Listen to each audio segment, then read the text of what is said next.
Як апошняя ідэя Лукашэнкі прывяла да вялікага скандалу? Чым скончылася эпапея з арыштам яго памочніка, а таксама на што ў Беларусі прапануюць рэзка павысіць цэны? Вітаем, сябры! Гэта наша Ніва, і зараз мы ўсё вам раскажам. І смех, і грэх, і нечаканы скандал ды удар у спіну Лукашэнку. Толькі учора ён распісваў, як Беларусь чакае работнікаў з Узбекістана і нават асабіста глядзеў фоткі прыбыцця першай партыі працоўных мігрантаў.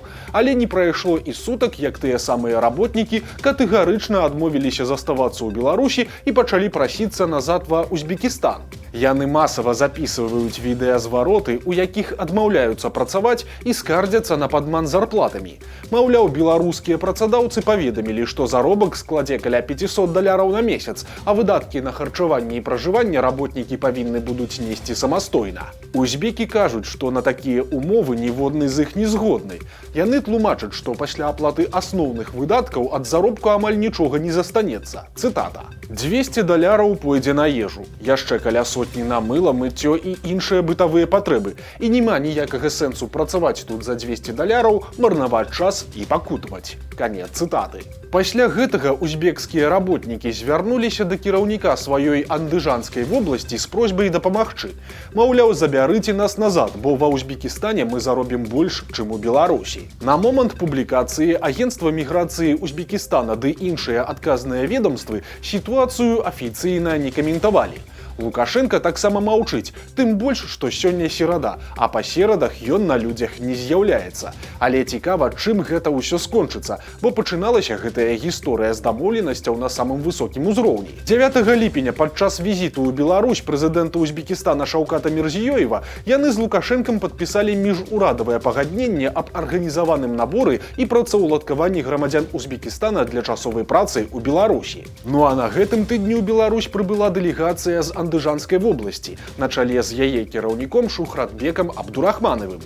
Амаль адначасова ў нашу краіну вылецела і першая група з 255 жыхароў вобласці, якія выказалі жаданне працаваць у Беларусі, і абвяшчалася, што гэта толькі пачатак, і неўзабаве толькі на Віцебшчыну прывязуць яшчэ 5000 узбекскіх работнікаў. Чакалася, што іх уладкуюць у асноўным у аграсектар і жывёлагадоўлю, прычым дадуць і жыллё, і добрыя зарплаты. Аднак, калі верыць відэазваротам, якія з'явіліся сёння, рэальнасць аказалася зусім іншай. Што будзе далей, не вельмі зразумела, бо такія відэа чакана адаб'юць у іншых узбекаў усякае жаданне пагаджацца на працу ў Беларусі і паставяць крыж на планах Лукашэнкі, які ўжо радаваўся, што лянівых, на яго думку, беларусаў хутка заменяць руплівыя ўсходнія госці. Але варыянтаў развіцця падзей тут па вялікім рахунку толькі два. Альбо няшчасных узбекаў прымусяць застацца ў Беларусі і адпрацаваць хаця б нейкі тэрмін, каб не псаваць адносіны Мірзіёева з Лукашэнкам, альбо рабочых усё ж забяруць на радзіму,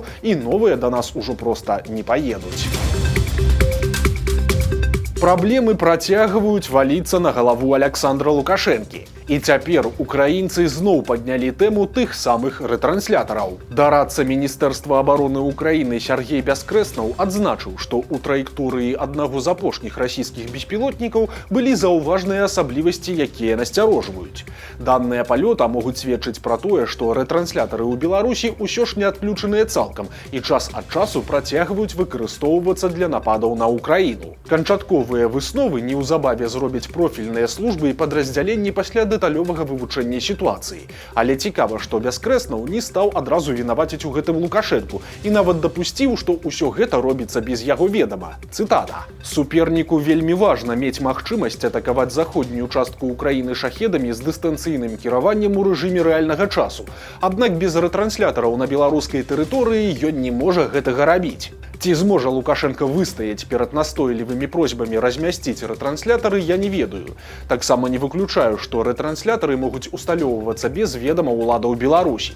Гэта робіцца хутка і лёгка.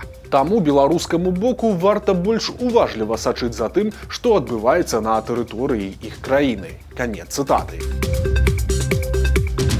Тым часам беларускія ўлады сочаць за іншым і працягваюць трывожную падрыхтоўку.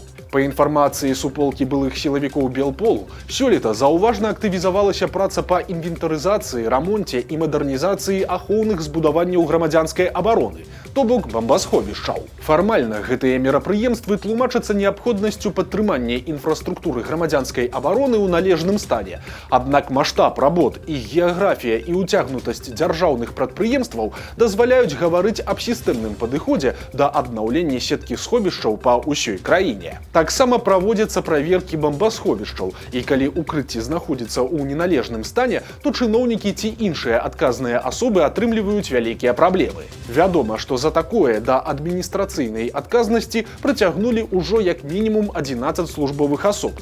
Адначасова паведамляецца, што толькі за бягучы год удалося аднавіць 43 аб'екты грамадзянскай абароны. Стаў вядомы прысуд былому памочніку Лукашэнкі Ігару Брыло, якога арыштавалі яшчэ ў канцы 23-го года па гучнай малочнай справе. Тады ж затрымалі і кіраўніка прадпрыемства бабуліна рынка Геннадзя Скітова, суд над якім пачаўся толькі ў верасні 25-го і скончыўся 3 месяцы таму. Па нашай інфармацыі, Ігар Брыло атрымаў 12 гадоў пазбаўлення волі, роўна столькі, колькі і прасіў пракурор. Геннадзю Скітову пашанцавала менш, і яму далі 15 гадоў. Агулам жа ў справе было 1,5 дзясяткі фігурантаў, у тым ліку і сын Скітова, але выракі іншым мы пакуль што не ведаем. Сутнасць абвінавачанняў была наступнай. Скітоў пры спрыянні Брыло быццам бы разгарнуў на дзяржаўнай бабулінай крынцы сістэму, пры якой штучна стваралася затаваранасць складоў. Гэта дазваляла для іх разгрузкі адпускаць прадукцыю па ніжэйшай цане. Потым гэтае ў рэальнасці добрае малако і іншая прадукцыя па дэмпінгавых цэнах адгружалася на фірмы-пасярэднікі, якія прадавалі тавар у Расіі па рэальнай цане. Ну а розніца, адпаведна, дзялілася паміж усімі удзельнікамі схемы. Таксама адметна, што пасля арышту Брыло актыўна супрацоўнічаў са следствам, ну а Скітоў адмовіўся даваць якія-небудзь паказанні. У сувязі з гэтым працэс расследавання моцна зацягнуўся. Праўда, адзначым, што ў сённяшняй Беларусі мала хто з топ-чыноўнікаў цалкам даседжвае свой тэрмін. У сістэме Лукашэнкі распаўсюджана практыка вызваляць іх датэрмінова і адпраўляць кіраваць гаспадаркамі. Так што цалкам магчыма, што праз пару гадоў Брыло ціхенька памілуюць і адправяць падымаць нейкі калгас. Скітоў жа на такую літасць разлічваць не варта. Беларускія медыкі прапанавалі павысіць цэны на гарэлку, ды і ўвогуле зрабіць моцны алкаголь менш даступным для насельніцтва. Для гэтага хочуць павысіць акцызы, а таксама ўвесці для гарэлкі мінімальны кошт, а яшчэ прапануецца ў цэлым пераглядзець падаткі для спіртных напояў. Такія ідэі прагучалі на пасяджэнні камітэта па пытаннях грамадскага здароўя, у якой прымалі ўдзел прадстаўнікі Рэспубліканскага саюза прамыслоўцаў і прадпрымальнікаў, а таксама намесніца міністра аховы здароўя Святлана Нячай ды дэлегаты ад іншых дзяржаўных ведамстваў. Ідэя медыкаў у сваёй сутнасці лагічная, бо дактары звяртаюць увагу, што Беларусь адносіцца да краін з высокім узроўнем штогадовага спажывання алкаголю, які складае больш за 10 літраў чыстага спірту на чалавека старэйшага за 15 гадоў. Больш за палову спажыванага алкаголю прыпадае на моцныя напоі, перш за ўсё гарэлку, а каля 20% складае піва. Значную долю захоўваюць пладовыя віна, таму што яны каштуюць нядорага. Але ж тут ёсць не адно але, а нават цэлых два. Бо, па-першае, у Беларусі вытворчасць алкаголю справа дзяржаўная, і прыносіць яна такія вялікія грошы, ад якіх Лукашенка адмаўляцца не стане ніколі і ні за што. Ну а па-другое, беларускія ўлады, тут таксама чытае Лукашенка, добра памятаюць савецкія абмежаванні і забароны на алкаголь, якія ніякага плёну не далі, а толькі прынеслі эканамічныя страты. Так што будзем шчырымі. Што б там ні казалі медыкі, а незначнага росту цэнаў на спіртное, а не тым больш сухога закону ў Беларусі чакаць не варта. Ну і яшчэ крыху ў працяг тэмы пра грошы. Беларускае міністэрства абароны выдаткавала амаль 22,5 тысячы рублёў на дзіўныя сувеніры для палкоўнікаў. Як заўважылі журналісты Еўрарадыё, ведамства хоча закупіць 110 вось такіх падставак для пагонаў. 20 будуць з блакітным прасветам і 90 з чырвоным. Сувеніры мусяць быць вырабленыя з алешыны і мець абавязковыя элементы, такія як гадзіннік, герб і мапу Беларусі. На ўсё гэта вырабнік мусіць даць гарантыю ў 2 гады. За адзін такі камплект Міністэрства абароны гатовае заплаціць 204 беларускія рублі. Трагікамедыя здарылася ў так званай ДНР. Там збаёдалі мошчы Аляксандра Неўскага, якія везлі на малебен аб пераадоленні паліўнага крызісу. Трое вайскоўцаў пры гэтым загінулі. Вядома, што частка мошчаў святога князя Аляксандра Неўскага была адпраўлена на фронт вясной з ініцыятывы міністра абароны Расіі Андрэя Белавусава. З лета рэліквія выкарыстоўвалася для правядзення малебнаў аб пераадоленні паліўнага крызісу, у прыватнасці за аднаўленне паставак паліва ў Крым. Але ў выніку святыню не ўдалося захаваць. Іх везлі на вайсковым грузавіку да аднаго з важных аб'ектаў у ДНР. Там планаваўся малебен аб пераадоленні крызісу з палівам на Донбасе і ва ўсёй Расіі.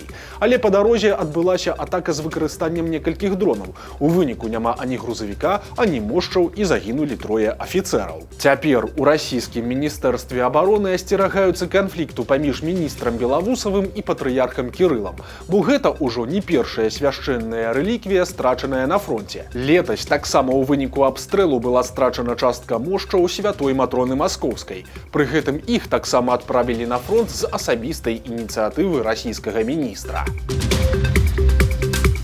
Унучка Лукашэнкі хоча стаць медыкам. Стала вядома, што малодшая дачка Віктара Лукашэнкі Валерыя будзе знаходзіцца на мэтавым навучанні ў беларускім дзяржаўным медыцынскім універсітэце. Мэтавае навучанне гэта калі абітурыент паступае асобным конкурсам, але пасля мусіць адпрацаваць мінімум 5 гадоў ва ўстанове, якая дала накіраванне. Так што цікава, куды пасля накіруюць дзяўчыну на адпрацоўку і якая установа выдала Валерыі Лукашенка такое накіраванне. Малаверагодна, што пасля вучобы яе чакае кабінет у нейкай правінцыйнай паліклініцы, так што, магчыма, дзяўчыну забяруць у лечкамісію пад крыло вернай Ірыны Абельскай.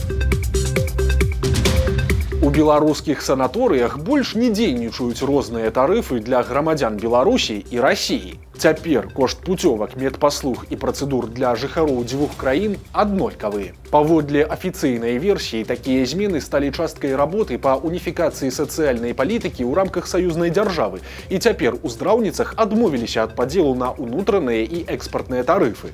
На сайтах многіх санаторыяў кошты адразу паказваюць і ў беларускіх, і ў расійскіх рублях. Прычым сёння каля 60% пастаяльцаў беларускіх санаторыяў гэта грамадзяне Расійскай Федэрацыі. Вось такія навіны серады. Подписывайтесь на канал, ставьте лайки альбо дизлайки и выказывайте заўвагі ў каментарах. И, конечно, читайте нашу Ниву, глядите нашу Ниву и любите Беларусь. Сустрэнемся завтра.